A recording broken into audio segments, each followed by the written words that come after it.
সুপ্রিয় দর্শক শ্রোতা, আসসালামু আলাইকুম। আমি অধ্যাপক ডক্টর মোহাম্মদ মোফাজ্জল হোসেন, বিআরবি হাসপাতালের ক্যান্সার বিশেষজ্ঞ, চিফ কনসালটেন্ট মেডিকেল অনকোলজিস্ট। আমি যদি পরিসংখ্যান বলি, বিশ্বে প্রতি বছর 20.6 মিলিয়ন অর্থাৎ প্রায় 2,06,00,000 মানুষ নতুন করে ক্যান্সারে আক্রান্ত হয় এবং 9.8 মিলিয়ন অর্থাৎ 98 লক্ষ মানুষ ক্যান্সারে মৃত্যুবরণ করে। এর মধ্যে ফুসফুসের ক্যান্সার অত্যন্ত ভয়াবহ।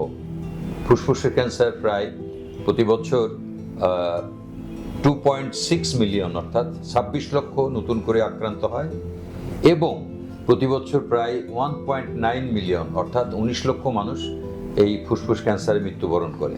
আমি যদি বাংলাদেশে পরিসংখ্যান বলি, তাহলে বাংলাদেশে প্রতি বছর 1,87,263 জন নতুন করে ক্যান্সারে আক্রান্ত হয় এবং 1,38,39,000 মানুষ মৃত্যুবরণ করে। আমরা কিন্তু 2 বছর আগে বলতাম যে 1,16,000 মানুষ ক্যান্সারে মৃত্যুবরণ করে বাংলাদেশে, এখন বলছে 1,38,000 বা 39,000। ফুসফুসের ক্যান্সার যদি বলি, বাংলাদেশে ফুসফুসের ক্যান্সার প্রতি বছর প্রায় 21,900 বা 600-700 মতো নতুন করে আক্রান্ত হয় এবং প্রতি বছর প্রায় 20,500-600 লোক এই ফুসফুস ক্যান্সারে বাংলাদেশে মৃত্যুবরণ করে। আর বিশ্বব্যাপী যে মৃত্যুর হার, যে পরিসংখ্যান বললাম 9.8 মিলিয়ন, তার মধ্যে প্রায় 70% ক্যান্সারে আক্রান্ত রোগী মৃত্যুবরণ ঘটে এই আমাদের মতো অনুন্নত দেশে বা স্বল্পোন্নত দেশে। 1 অগাস্ট সেই দিনটাকে বলা হয় বিশ্ব ফুসফুস ক্যান্সার দিবস এবং প্রত্যেক বছরই কোনো না কোনো প্রতিপাদ্য বিষয় থাকে। এবারের প্রতিপাদ্য বিষয় ছিল together through lung cancer and lung health for all. Together through lung cancer and lung health for all, এটার দ্বারা যে জিনিসগুলো বোঝানো হয়েছে, বলা হয়েছে যে কয়েকটা জিনিসের উপরে গুরুত্ব দিতে হবে। তার মধ্যে প্রধান হচ্ছে আর্লি ডিটেকশন, দ্বিতীয় হচ্ছে ইকুইটেবল কেয়ার। আর্লি ডিটেকশন করা কেন? আর্লি ডিটেকশন করতে পারলে আমরা এই ফুসফুস ক্যান্সারের রোগীদেরকে সম্পূর্ণ সুস্থ করতে পারি।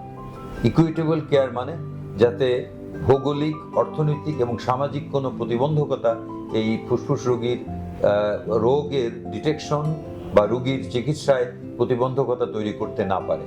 তারপরে যেটা হচ্ছে পেশেন্ট সাপোর্ট। পেশেন্ট সাপোর্ট মানে হচ্ছে যে প্রত্যেকটা পেশেন্ট কেয়ার গিভার যাতে সমভাবে সামাজিক এবং সকল সংস্থা, ডাক্তার বলেন, হসপিটাল বলেন, এনজিও বলেন, সবার থেকে সমানভাবে যাতে সমর্থন পায়, সহযোগিতা পায়, সে ব্যাপারে নিশ্চিত করতে হবে। এখন ফুসফুসের ক্যান্সার নিয়ে পরিসংখ্যান বললাম এবং থিম বললাম। আমাকে যদি জিজ্ঞেস করা হয় যে ফুসফুস ক্যান্সারের কারণ কি, ফুসফুস ক্যান্সারের কারণ যদি বলেন, আমি বলবো যে ধূমপান হচ্ছে সবচেয়ে প্রধান কারণ। কেন? 85 থেকে 90% ফুসফুস ক্যান্সারের রোগী ধূমপায়ী। এর থেকে বোঝা যায় যে ধূমপানের সাথে একটা নিবিড় সম্পর্ক আছে ফুসফুস ক্যান্সারের। এছাড়া দ্বিতীয় কারণ হচ্ছে, আমি নিজে ধূমপান করছি না, কিন্তু আমি ধূমপায়ীর সংস্পর্শে এসে তার আশেপাশে অবস্থান করার কারণে যদি আমি এই নিকোটিনে অর্থাৎ ধূমপানের যে ক্ষতিকারক কেমিক্যালগুলো আছে সেটার দ্বারা সেটার সংস্পর্শে আসি, তাহলে আমিও সেই রিস্কে পড়ব। যেমন এটাকে বলা হয় সেকেন্ড হ্যান্ড স্মোকার বা প্যাসিভ স্মোকার। এছাড়া আরও আছে, যেমন কিছু গ্যাস আছে যেটা র্যাডন গ্যাস বলে একটা জিনিস আছে, যেটা স্বাভাবিকভাবেই প্রাকৃতিকভাবেই সবসময় তৈরি হচ্ছে। সেটাতে দীর্ঘদিন এক্সপোজার হলে, দীর্ঘদিন সেটার সংস্পর্শে থাকলে তখন ফুসফুস ক্যান্সার বাড়ে। এছাড়াও কিছু ধাতব পদার্থ আছে, nickel, cadmium, chromium, silicon, asbestos, এগুলি কিন্তু লাংস এবং লাংসের পর যে পর্দা আছে সেটার ক্যান্সারের জন্য দায়ী। এছাড়া ভেহিকেলের এক্সজস্ট, যেটা পার্টিকুলারলি আমাদের দেশ তো বিশ্বের শীর্ষস্থানীয় কতগুলি বায়ু দূষণ শহরের মধ্যে একটা, গাড়ির কালো ধোঁয়া, এবং বলা হয় ডিজেলের কালো ধোঁয়াটা বেশি ক্ষতিকর। এছাড়া আছে ইন্ডাস্ট্রিয়াল যে এক্সজস্ট, আমাদের দেশে ইটের ভাটার থেকে, চিমনি থেকে যে ধোঁয়া নির্গত হয়, আমাদের মা বোনেরা লাকড়ি দিয়ে চুলা জ্বালান, লাকড়ি এবং পাতা, সেখান থেকে যে ধোঁয়া নির্গত হয় সেগুলোও কিন্তু ক্ষতিকারক। এবং আমাদের দেশে মহিলাদের ফুসফুস ক্যান্সার কিন্তু কম না, এই কারণেই কম না। এছাড়া আছে রেডিওথেরাপি। রেডিওথেরাপি আমরা অনেক চিকিৎসায় ব্যবহার করে থাকি এবং সেই রেডিয়েশনটা যদি আমাদের ফুসফুসের নিকটস্থ কোনো অর্গানে দেওয়া হয়, তাতে ফুসফুস কিছুটা ক্ষতিগ্রস্ত হয় এবং সেই ক্ষতিগ্রস্ততা দীর্ঘদিন পরে সেটা ফুসফুস ক্যান্সারের কারণ হতে পারে। আর আছে জেনেটিক কারণ বা ফ্যামিলিতে বা রক্তের সম্পর্কে কারোর ফুসফুস ক্যান্সার আছে, এরকম থাকলে ফুসফুস ক্যান্সারের ঝুঁকি বাড়ায়। এরপরে আমরা যদি চিন্তা করি যে ফুসফুস ক্যান্সারের লক্ষণগুলি কি, ফুসফুস ক্যান্সারের লক্ষণগুলির মধ্যে প্রথম দিকে যেসব লক্ষণ আছে তার মধ্যে হচ্ছে কাশি। 2 থেকে 3 সপ্তাহের অধিক যদি কারো কাশি থাকে এবং সেটা না সারে, বাট অনেক কিছু আছে যেগুলি কাশি দীর্ঘদিন থাকে, যেমন ক্রনিক ব্রঙ্কাইটিস, তারপরে অ্যাজমা, এদের থাকতে পারে। কিন্তু এমনি কারণে হঠাৎ করে কাশি হলেও সেটা 2-3 সপ্তাহের বেশি পারসিস্ট করছে, তখন আমরা এটা সন্দেহ করি। কাশির সাথে যদি রক্ত যায়, তারপরে জ্বর হয়, কারণ যেখানে ফুসফুস ক্যান্সার হয় তার দূরবর্তী স্থানগুলোতে ইনফেকশন হয়, সেই জন্য অনেক সময় জ্বর হতে পারে। এছাড়া খাওয়ার অরুচি, ওজন কমা, তারপরে শরীরের ব্যথা কেন হয়? হাড়ে যখন চড়িয়ে যায় তখন। লিভারে যাওয়ার ফলে অনেক সময় ডান দিকে নিচের পেটে অথবা পেটের উপর দিকে অথবা বুকের নিচের অংশে অনেক সময় ব্যথা হয়।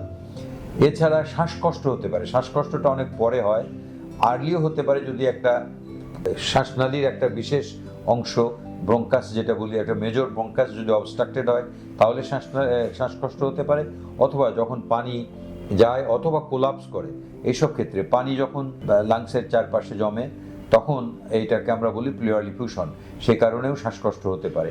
এছাড়া অনেক সময় আমরা এরকম কিন্তু কম পাই না আমাদের দেশে, যেহেতু মানুষ এই লক্ষণগুলিকে অনেক সময় অবহেলা করে বা অবজ্ঞা করে।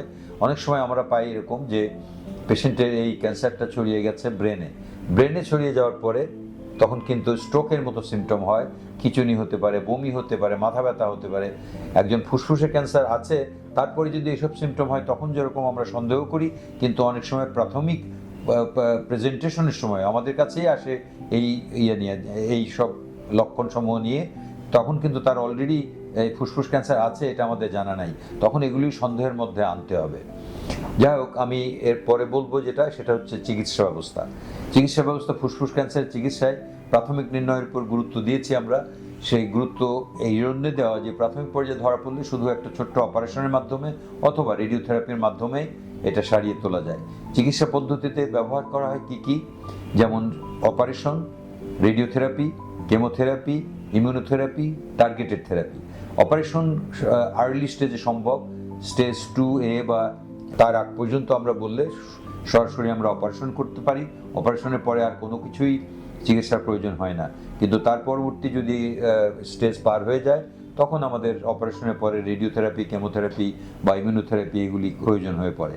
আজকাল লাং ক্যান্সারের চিকিৎসায় যে অত্যাধুনিক চিকিৎসা, তার মধ্যে ইমিউনোথেরাপি এসছে এবং ইমিউন চেক পয়েন্ট ইনহিবিটর বলা হয়, যেটা আমরা ফুসফুস ক্যান্সারের যে কোষগুলি আছে সেটার উপরে পরীক্ষা করে নির্ণয় করতে পারি। এমনকি অনেক ক্ষেত্রে রক্ত থেকেও পরীক্ষা করে এইসব নির্ণয় করা যায় যে এইসব চিকিৎসা ব্যবস্থায় তার উপকার হবে কিনা।